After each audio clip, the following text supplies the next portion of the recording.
Welcome back to the channel. It's always a joy to have you here as we explore the deeper layers of human experience and draw insights that can enrich our personal journey. Today's topic is especially close to the hearts of those navigating the complex, often turbulent phase of middle age. This video will delve into a powerful yet underappreciated truth. In the chaos and pressure of midlife, your greatest asset isn't wealth or accolades, it's the ability to stay calm and grounded. Have you ever found yourself waking up in the middle of the night, not from a bad dream, but from a flood of thoughts you just couldn't quiet down? Maybe you're thinking about the mortgage, your child's future, to your aging parents, or a job that no longer excites you but feels necessary for survival. Maybe your heart races even when you're just sitting still, because your mind is always 10 steps ahead, chasing tasks and worries. If this feels familiar, you're not alone. This is the silent storm of middle age, the time when responsibilities mount, but energy starts to wane, when you have more people depending on you than ever before, and yet you feel increasingly alone with your thoughts. In this chapter of life, the greatest ability you can cultivate is not ambition or networking or even skill. It's the ability to quiet your mind, center your emotions, and act with calm clarity. The strength to stay composed under pressure, to slow down in a world that worships speed, to breathe deeply when life demands urgency. This is the wisdom of middle age. Let me take you into a story of a man named Anthony. On paper, Anthony had everything: a high-paying job in tech, a spacious home, a beautiful family. But internally, he was constantly overwhelmed.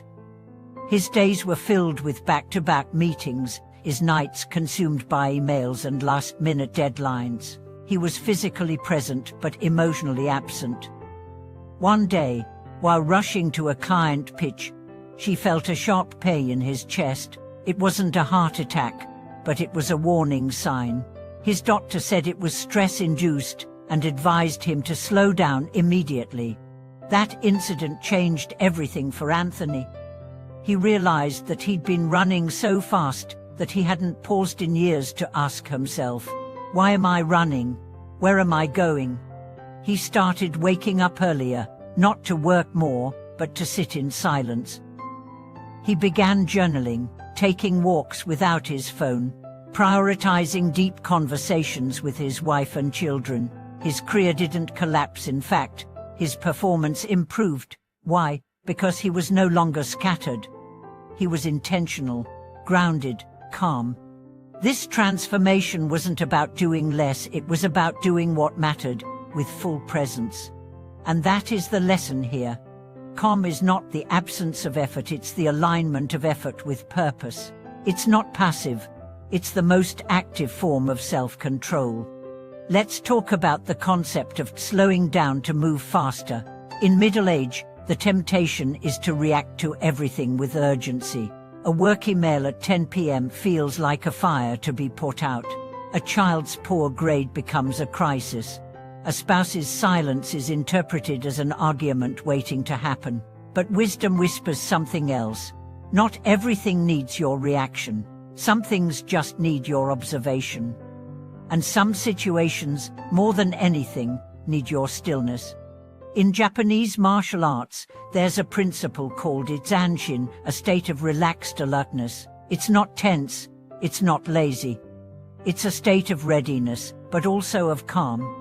A master martial artist does not flinch or rush. They wait, they observe, they respond, what react.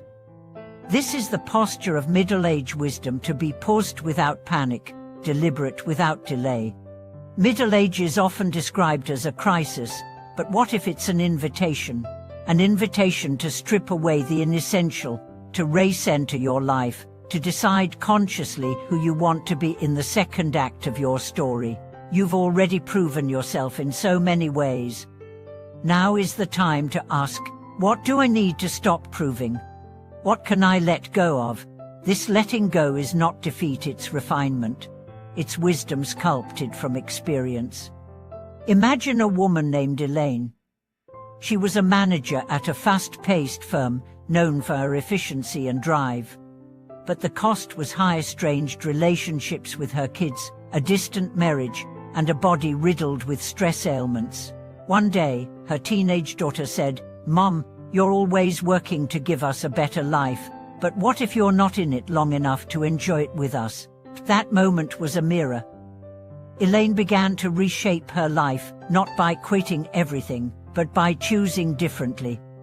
She dropped unnecessary meetings, declined some high-profile projects, and reinvested in family dinners and personal wellness. People initially questioned her choices, but soon they saw a calmer, more effective Elaine, because calm brings clarity, and clarity improves everything. Now think of your own life. How many moments have you lost to unnecessary panic? How many relationships have suffered because of unchecked anxiety? How much of your energy is spent spinning in place, like a car with the engine revving but the wheels stuck in mud? You don't need more horsepower. You need traction. And that traction comes from slowing the spin, from being still enough to find your grip again. Let's make it real.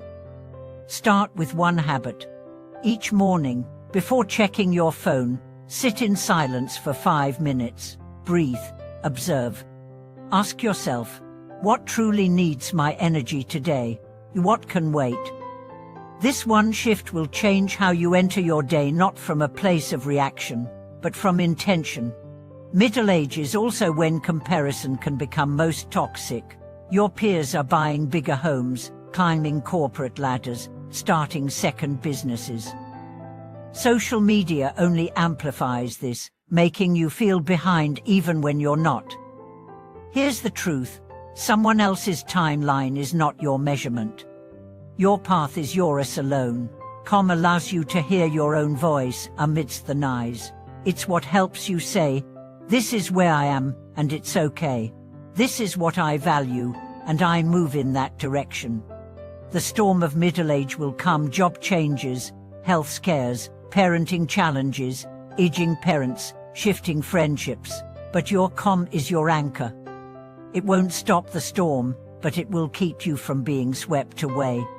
Now let's go one level deeper. Calm is not just a tool, it's a philosophy. It's saying, I choose to live from the inside out, not the outside in. It's choosing response over reaction, presence over panic, and depth over speed.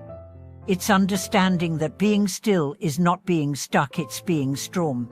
Remember this: a calm person is not a person without challenges. They are someone who meets challenges with a steady hand and a clear heart. That's power.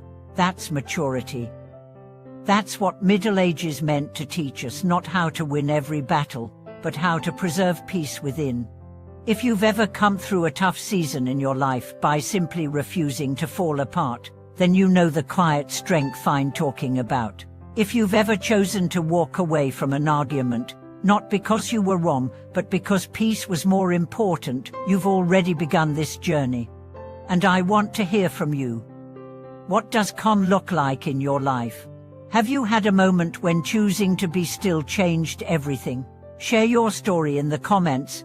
Your wisdom might be the light someone else needs today. If you found this video helpful, please give it a thumbs up, subscribe for more deep conversations like this, and share it with someone you know is walking through their own middle-age storm. Your support helps keep this space alive. Thank you for watching, and remember, in a world that rushes, your stillness is a revolution.